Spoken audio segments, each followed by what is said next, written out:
آج صحیح البخاری کی حدیث نمبر 28۔ آپ اس چینل کو سبسکرائب کریں، عنایت ہوگی۔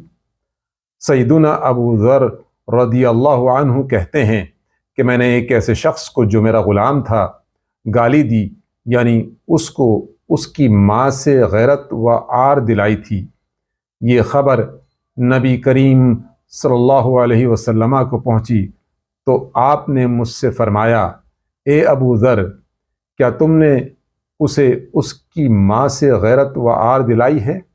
بے شک تم ایسے آدمی ہو کہ ابھی تک تم میں جاہلیت کا اثر باقی ہے۔ تمہارے غلام تمہارے بھائی ہیں، ان کو اللہ نے تمہارے قبضے میں دیا ہے۔